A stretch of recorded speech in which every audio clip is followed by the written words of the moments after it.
Hi. Oh, like every meditation that I've done in the last month, like my mind has been thinking about what I'm going to say tonight. Somewhere in there, and I'm like, wait. Relax. um,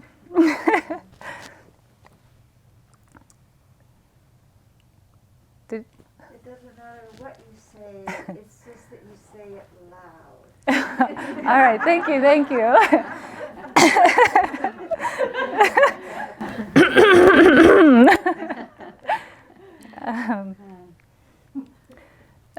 Red, you're sharing the Audrey, what is it? The Audrey Lorde quote really resonated with me because it's like, despite the fears or whatever, it's like what I'm sharing is so much bigger and more important than,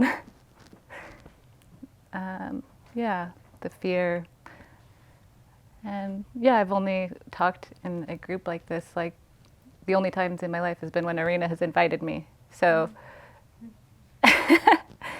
yeah. I've been, come on, Mel. Yeah.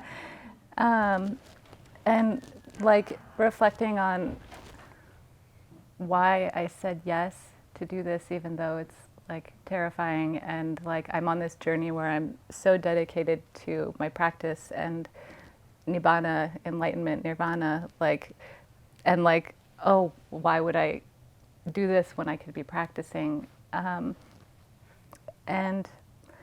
like part of it is out of is out of care for this community, and part of it is out of gratitude for all that I received practicing, all the support I've received practicing, particularly in Myanmar, where I was practicing at monasteries for like 1 year and 3/4, and every day just receiving teaching, support, food, housing, when I was a nun, clothing, like medicines, every type of support and care, without me having to pay or prove or do anything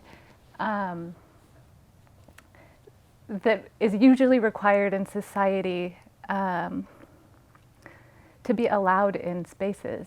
And like it's like even without my practice deepening over like many months at a monastery, like never once was the teacher like, you're doing something wrong, or like maybe you shouldn't be here, or like anything. It's just like, you're always welcome here. And then even like when I was ready to leave like one of the monasteries, the first one I was at, the Sayadaw was like, can't you just stay another day to practice? Like even just one more day? Like how about 2 more days? Like please, this is for your well-being. And so all this goodness, it feels right in my heart when Aruna gave me the invitation to come here and share. Yeah. I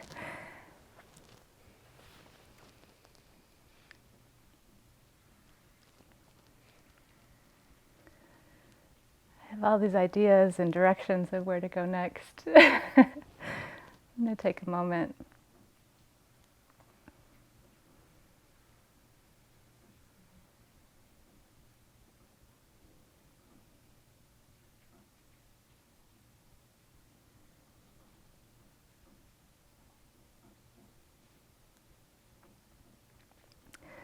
Aruna was leading our afternoon Brahma Vihara session today on, it was mudita, but through this angle of like our reflecting on our own generosity, our own wholesomeness, our own giving, and the goodness of that, and really feeling into the goodness of that and the joy of that. Like, the examples she was giving was like, like yogi, doing your yogi job, like it's service to the community, and like, oh, feel the goodness of that. Like it's supporting everybody's practice. And in Myanmar, what really so healing to my wounds of capitalism, or like was being like surrounded by people who were dedicated to giving service, to supporting people's practices in all these different ways. And it's largely missing in Western culture. It's missing in Western Dharma scenes. This understanding of the wholesomeness of that and the joy of that, and how that is a fundamental part of the path to happiness that leads to liberation. And one of the ways the Buddha framed this path, there's many different frameworks he gave, but one of them is dana, cultivating dana, generosity, cultivating shila, our ethics, our non-harming, and cultivating bhavana, our meditation. And standard day-to-day in Myanmar, like people make plans to go donate food to all the monastics and meditators. Like every morning, anywhere on the streets, you'll see monastics with their begging bowls walking around, and all the people lined up outside their shops or their houses with like bowls of rice and curries and ready to offer. And there's such dignity on both sides of the giving and the receiving, and such joy on both sides of the giving and the receiving, and such gratitude on both sides of the giving and the receiving. And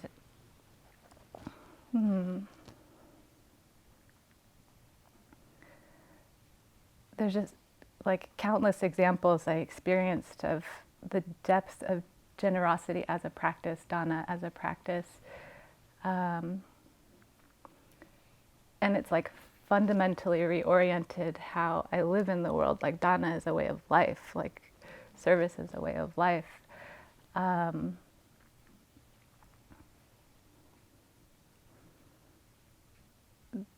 There's like the foundational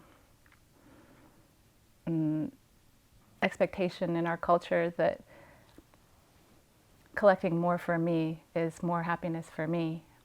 But the understanding in not just Myanmar, but other traditional Buddhist cultures who have really taken the teachings into how they live in daily life is more giving and sharing for me is more happiness for me. And this is what the Buddha taught. This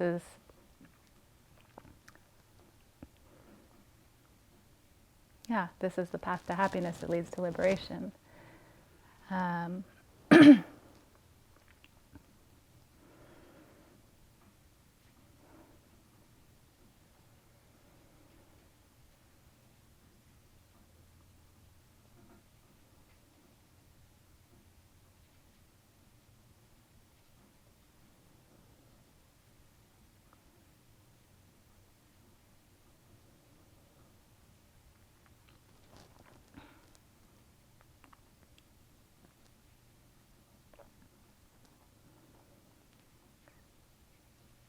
So all these ways that we cultivate our goodness, our merit, are through the practices of dana, generosity, shila, ethics, and bhavana, our meditation practice.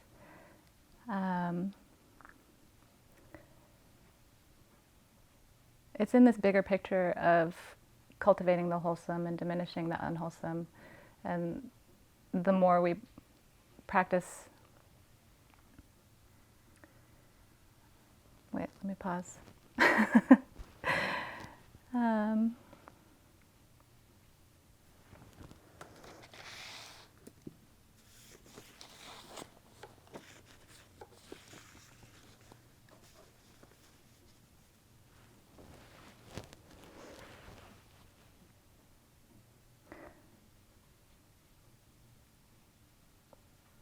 One of the most touching moments was right before I was leaving Myanmar to come back to the US. I met up with a nun friend,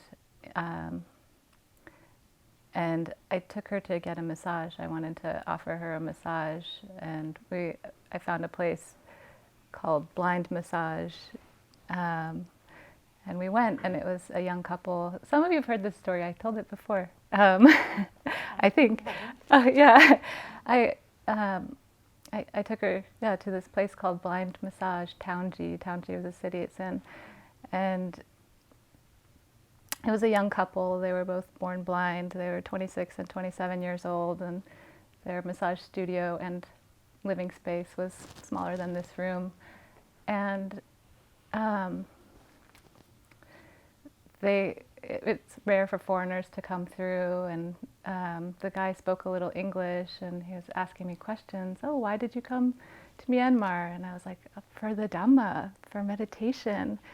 And he was like, oh, and I explained to them, my friend with us was a nun, and they were like, oh, they were so happy and excited that we were there. And they started massaging us, and the massage, like we asked for an hour, and it was about $3.50 in American dollars for an hour. And as they were massaging us, the guy was just like chatting, asking more questions, and then he was like, we give this massage free of charge. And I was like, no, no, no, you can't. And like my friend Pia, the nun, looked at me and she's like, and we were like, no. And he was like, yes, yes, we give this massage free of charge. And I was like, you can't. And he was like, please give us this kusala. Kusala means wholesome. It's like kusala karma. Give us this good karma of being able to give this gift to you. He's like, we give to your meditation. And like both she and I started crying. And like there was no way to say no.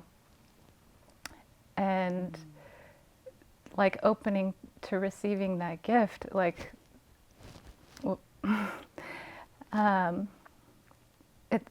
this is the understanding. I give this gift, I get this wholesome karma, my future is happier. You also benefit. And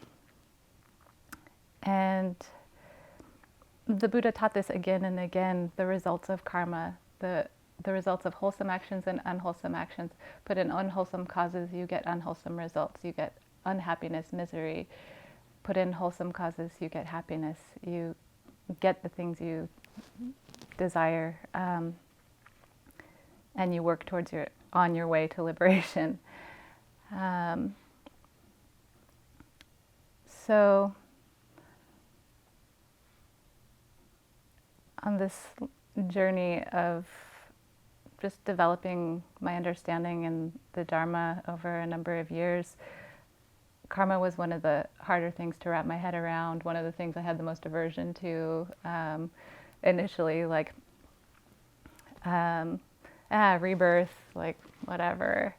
But I've come around and part of it is from also spending time in a place where there's a depth of practice that I'd never encountered. I'd heard that teaching many times of like the preciousness of a human birth, and here we are talking about the preciousness of this time together. And you know, there's the sutta that I'd heard read at EBMC at least 5 times, like the turtle that comes up once in 100 years out of the ocean, and it's the chances that it puts its neck through a wooden circle, like that's how rare and precious a human birth is. And I'm like, I'm living on a planet with 9 billion people, like it doesn't seem that rare. But and I started hanging out with people who started practicing deeply enough to see the truth of that, to see the truth of of the rarity of A, a human birth, and B, a birth during the time of the Buddha Sasana, the time when the Buddha's teachings are still alive, the path of complete liberation is still available in the world. It's Valerie got a taste of it on the retreat we were on together in November, where one of our friends who's super advanced in practice was given instructions on it's one of the psychic powers that are talked about in the suttas, but discerning not just one or two past lives, but thousands of past lives, like back, born, die, born, die, born, die, born, die, born, die, born, die. And hundreds of thousands of lives, hundreds of thousands of deaths, and the actual time, even in a single eon, that humans exist is very short. And within that time that humans exist, the time that a Buddha might arise, much shorter. The chances of getting to encounter the teachings, very small. In the bigger scheme of samsara, of birth and death, of endless rounds of rebirth due to ignorance and craving and clinging.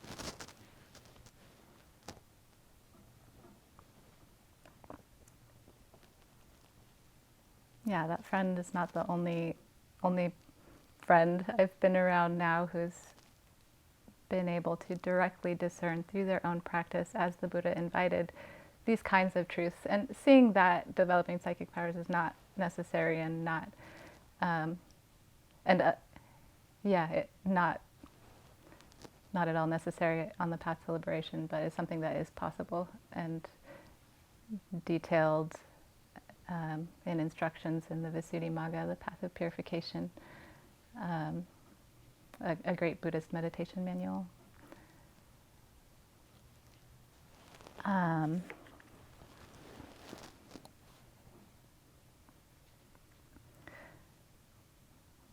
A question came up in one of the interviews about karma, and as it's something that I've tried to wrap my head around, and the Buddha explained that it's impossible. It's impossible to really understand just the web of all the karmas that are, moment to moment are ripening. Like what we're experiencing is like the fruits of the past, and so everybody in here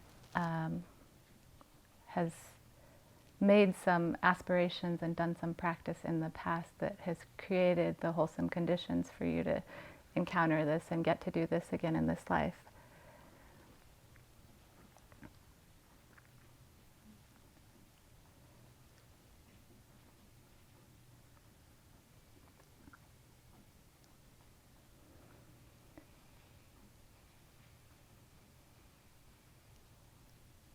So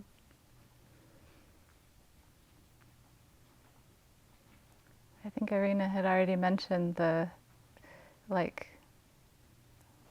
being like a river, and this is like a simile that comes up of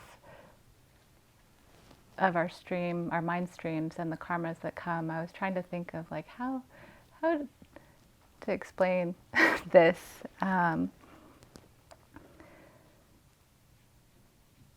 So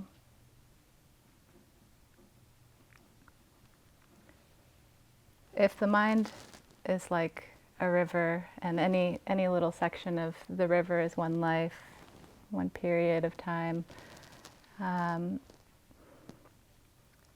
say the people who live near the river at any different point are our types of consciousness that arise. So they can be on the wholesome track or they can be on the unwholesome track.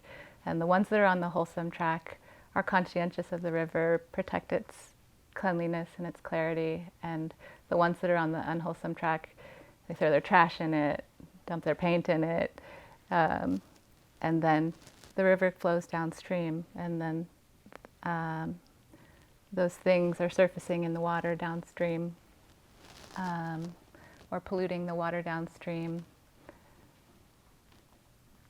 or if there's a lot of consciousnesses that arise at one particular point where the stream is polluted, they're pulling out the old tires, pulling out the junk, pulling out the trash. That's what we're doing here. We're cleaning up our rivers.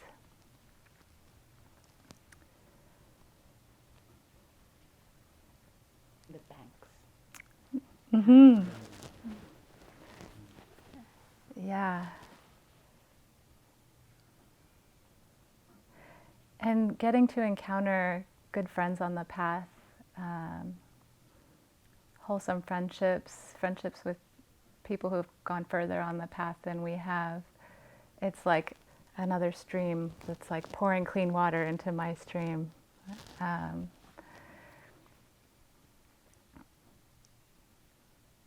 It's, as the Buddha said, the entirety of the path is our spiritual friendships. With good friends, we'll continue to cultivate the wholesome and abandon the unwholesome.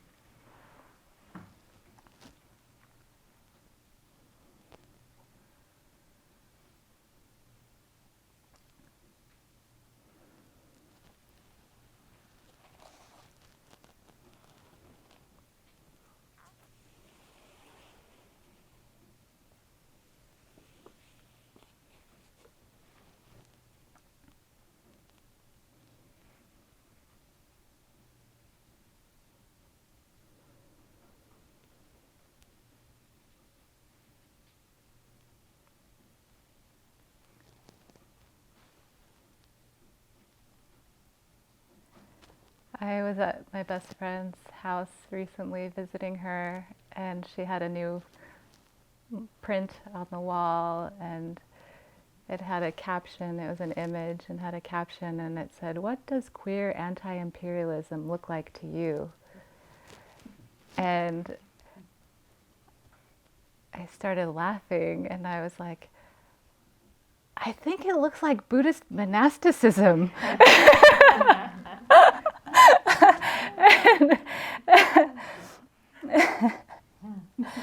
And there was just ways that living in a community, getting to live in a community for a decent amount of time, multiple communities for a decent amount of time, where everybody is committed to,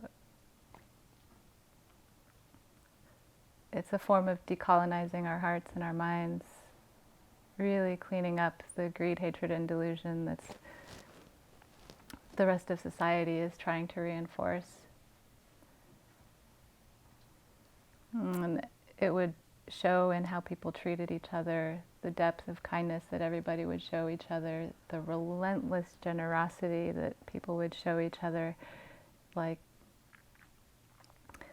just having lunch with a table of nuns, and one person had received a chocolate bar, and then immediately it's like, everybody chocolate! But like me, my Western greedy mind is like, chocolate is so rare here. I would like hoard that and ration it out for a week. Like, more for me is more for me. But the modeling of just like how much more joyous it is to share. It's very infectious.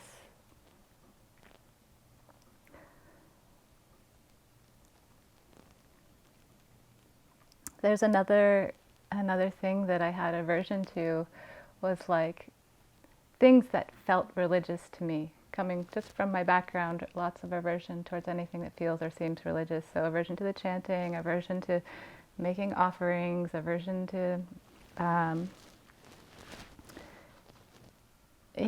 like at the monastery, all the Buddha statues, someone would take a bowl of food and offer it on the altar to the Buddha, and then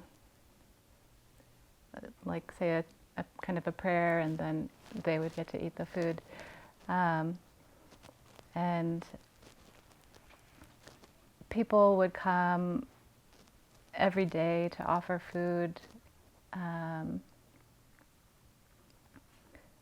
And they would offer flowers and incense. This is to the nuns and the meditators. It's like so the nuns could make offerings of flowers to the Buddha. And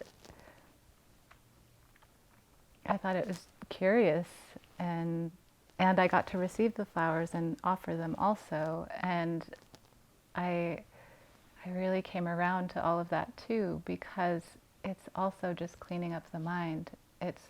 I'm offering this like to the qualities of these qualities existing in the world.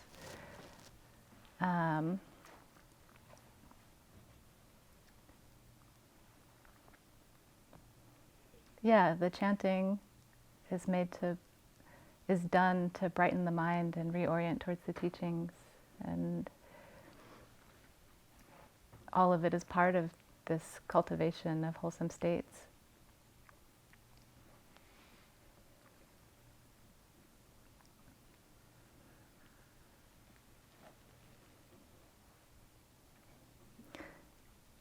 Other ways that Buddhist monasticism is anti-imperialist is is the practice of non-greed and not storing things up. The intensity of the greed in the world, the hoarding of resources, the fear and scarcity mentality, in not storing up, it's a rebellion against all of that. It's like, I trust in the Dharma. What I'm doing is so worthwhile that people will show up every day and offer me food.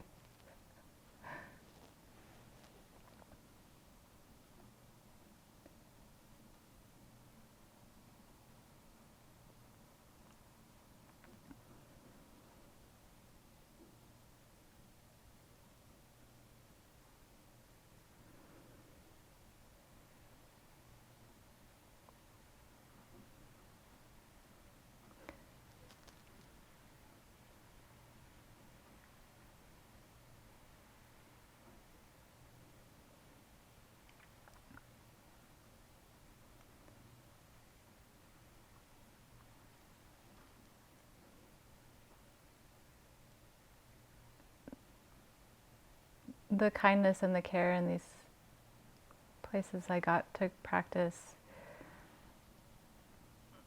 were in contrast from me leaving the Bay Area. Like, I left my apartment, I let go of my things, and I jumped off the cliff. But coming out of some heartbreak being in my communities in the Bay, the way that people would hurt each other from the greed, hatred, and delusion, and not having the resources and the practice, like collective houses. And I had a Korean American, a mixed Korean American cultural group I was in, like a lot of different ways that people were trying to organize and collectivize and group together, and again seeing people in conflict tearing each other down from these wounded places, the cut off places, the places that need all the kinds of tenderness and care and awareness that we're cultivating here.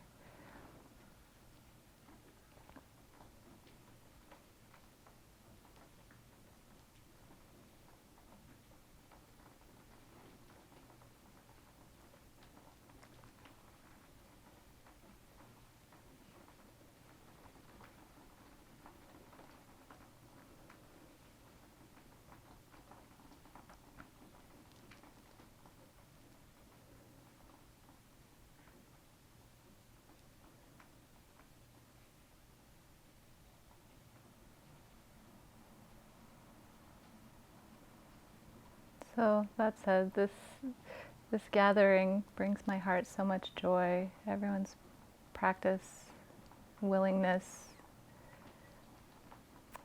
I feel a lot of joy. touched by everyone's sincerity and courage.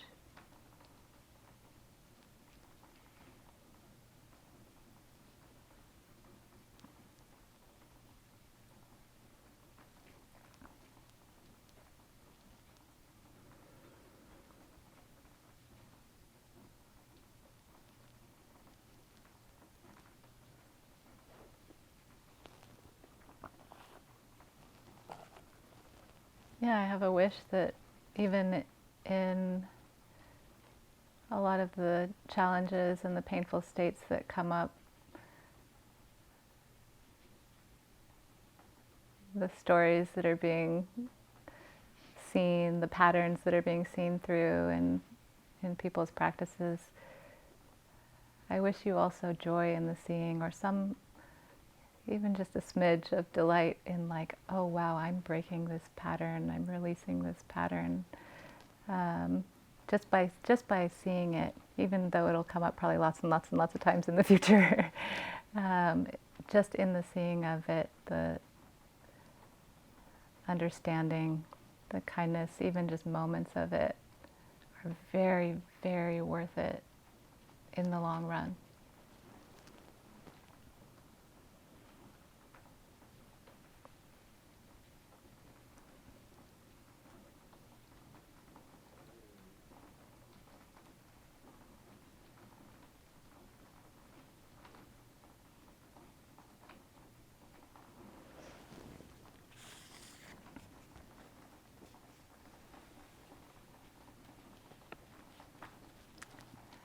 I'm going to read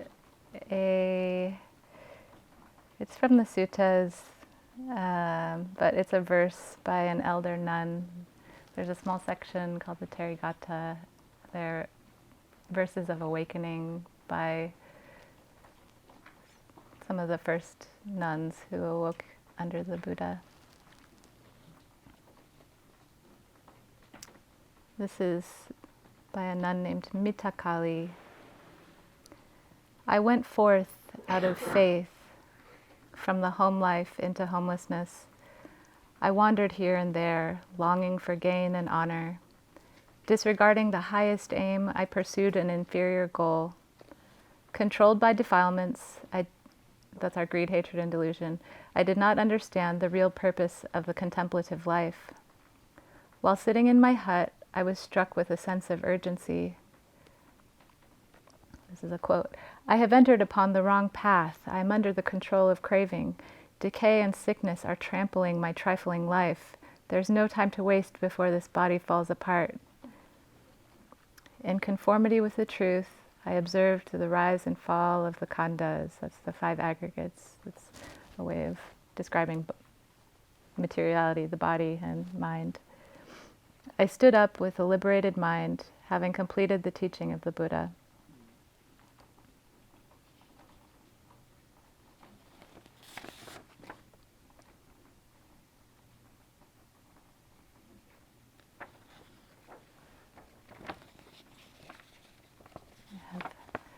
I'll read another verse by a certain unknown elder. They don't have her name. For 25 years since I had gone forth, I had not experienced serenity of mind, not even for a split second. I had not attained peace of mind. I yearned for sensory gratification. I entered the monastery with my arms in the air, crying aloud. I approached a bhikkhuni who I trusted. She taught me the Dhamma, the khandhas, the elements, the sense domains. After I listened to her Dhamma, I sat down to one side. I now know my past lives. I have purified my divine eye. I am able to read the minds of others, and I have purified the ear element. I have attained psychic powers and reached the destruction of the influences. I've realized the 6 special knowledges and completed the teaching of the Buddha.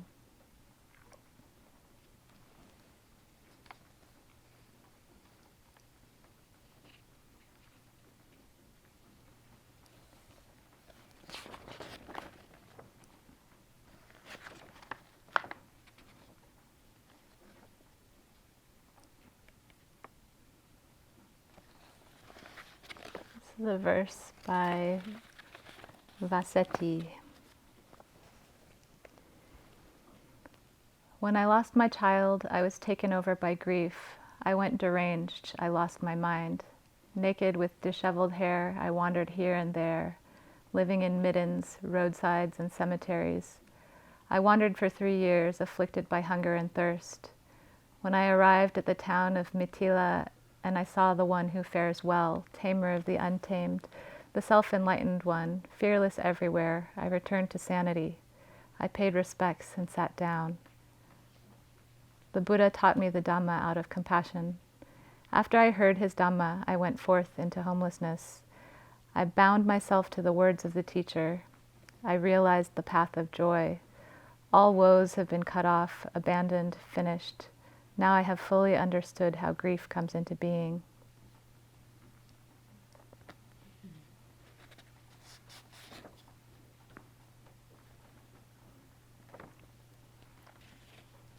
I'll read one more.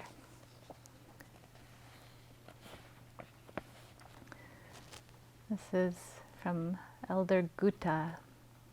Gutta, why did you go forth? You have left behind child, wealth, and all that is dear. Practice in this way. Do not be controlled by the mind. Sentient beings are misguided by the mind, enjoying the realm of Mara. Fools wander along in samsara, running through countless births. Interest in sensual pleasures, ill will, attachment to self-identity, clinging to rites and rituals, and the fifth is doubt. Once you abandon these fetters, bhikkhuni, you will not return to the near shore again. Once you forsake passion, conceit, ignorance, and restlessness, having cut off the fetters, you will bring suffering to an end. Once you have discarded birth and samsara, having fully understood how existence is renewed, seeing the Dhamma without cravings, you will walk in peace.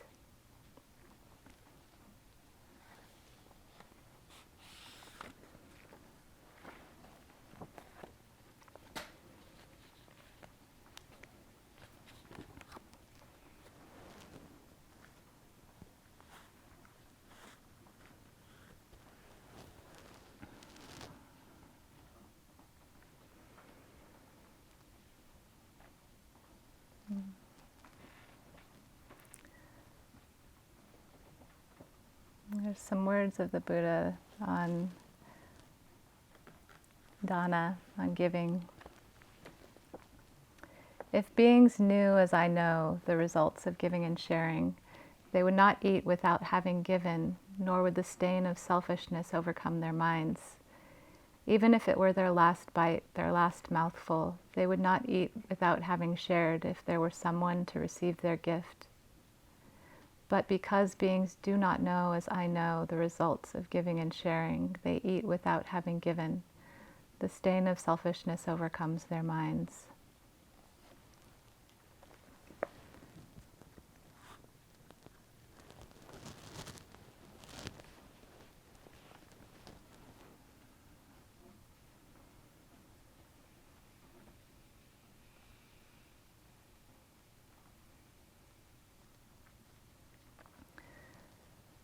I got to attend a couple festivals in Myanmar that are festivals of giving, dana festivals. One is called Mahadana, great generosity.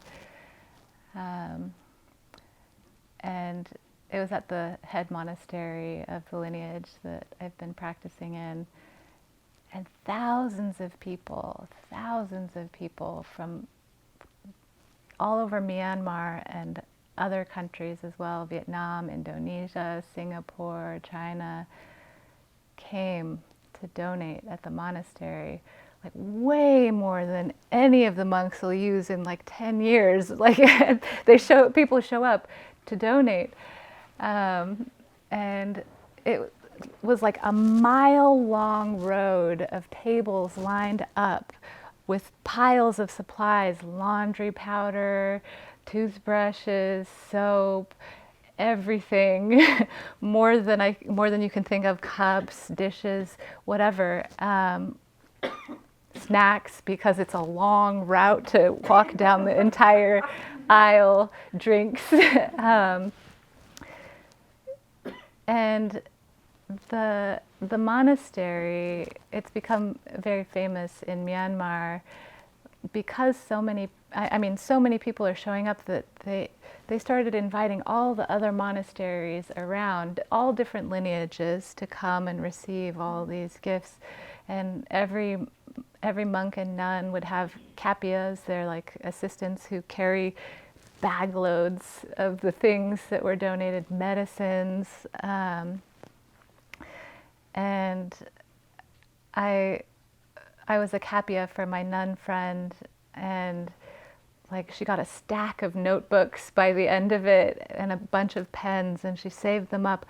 And then we went looking around for a group of, there's lots of young monks and nuns. They're usually children from very poor families that are, the monasteries are asked to take care of them and raise them as young monastics. And so we went around until we found a group of young monastics to give the notebooks and pens to. And there was another like katina at the end of the Wasa, the 3-month rains retreat. Also, like, I think it was 3,000 or so people showed up to offer. It's, they're supposed to offer robes. There's only 600 monastics, but 3,000 people are there to offer robes. The incredible support for people walking this noble path is beyond anything I had imagined. And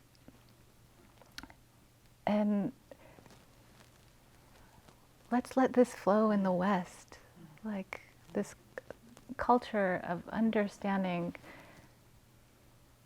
what we can, the results of giving and sharing, as the Buddha taught. How much it brightens our minds, how much it gives us faith and confidence in ourselves, in the goodness of our bearing, and how that calms our mind. So when we sit down to meditate, there's joy and ease more likely, more often.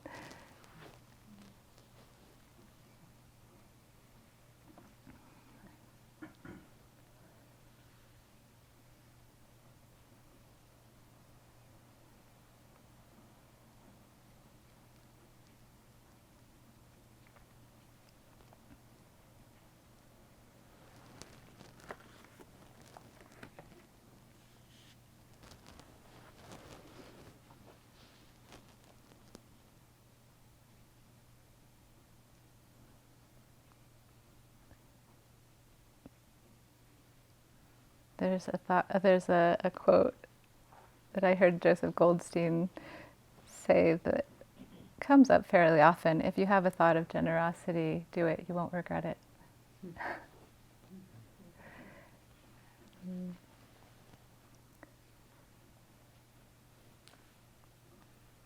Irina mentioned the factors of the donor, the giver, today in the afternoon session. And these are in the words of the Buddha, the 3 factors of the donor. Before giving, be glad. While giving, the mind is bright and clear. Having given, one is gratified. So he again and again invites the reflection on the goodness of our giving and the joy in the action. And so all these people who come to the monasteries to donate, they stand at the end of the lunch line and, offer by their own hands into people's bowl. And for every person who's there offering the food into the bowls, there's someone else there with a cell phone snapping a picture of them, snapping pictures.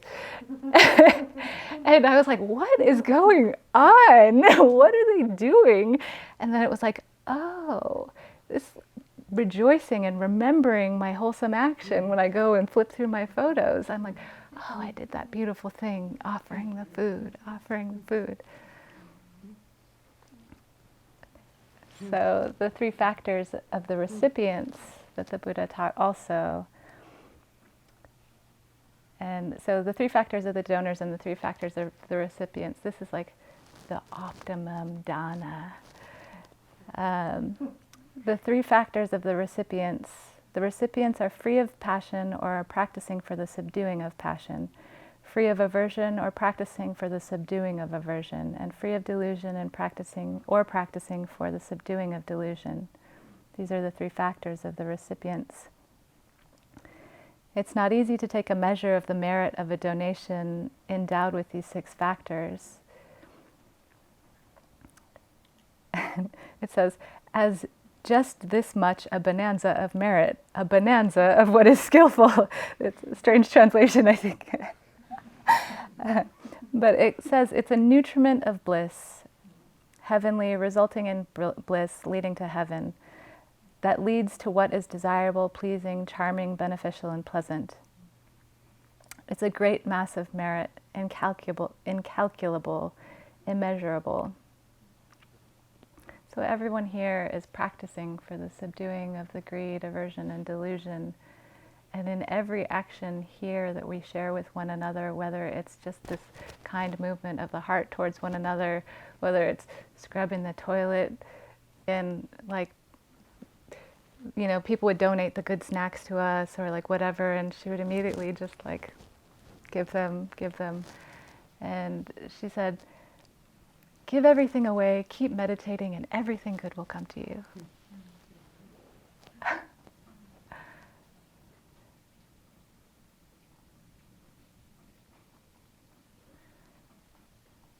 I've been taking her advice, and so far it's been pretty true. It's been true. I haven't given everything away, but I've lightened the load a lot. A lot of things that I thought I needed, I don't. I realized I don't anymore.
In the relinquishing of a lot of the things I used to cling on to, physical, material things, I used to hoard things, collect things like crazy. Where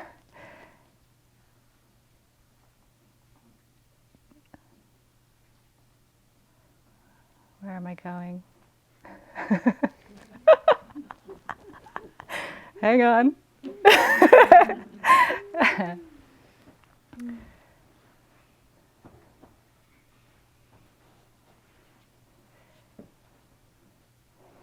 There are things through continuing to grow in faith and grow in practice that I've been able to let go of, or largely let go of, that I thought I would suffer from for the rest of my life. Painful compulsive behavior, self-harming behavior,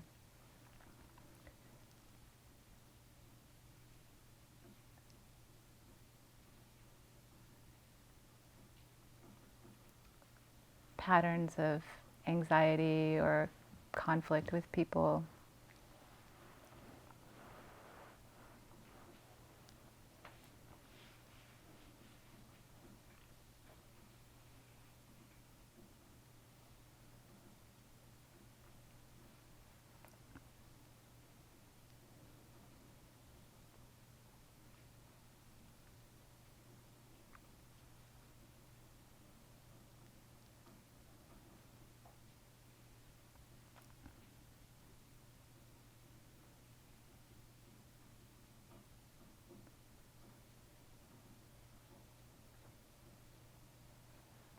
heard another teacher say it, maybe it was Ajahn Brahm.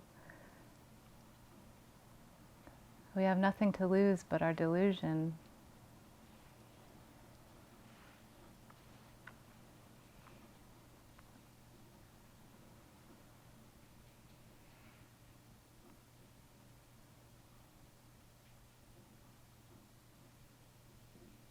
In really taking up this practice sincerely, wholeheartedly, in the times and places that we can, that are appropriate for our lives where we are.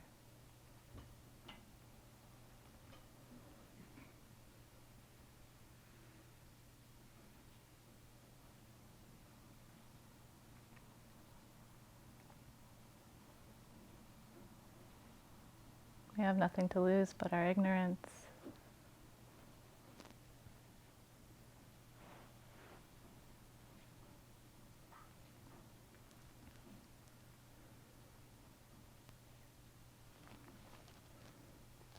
I think I'll stop there.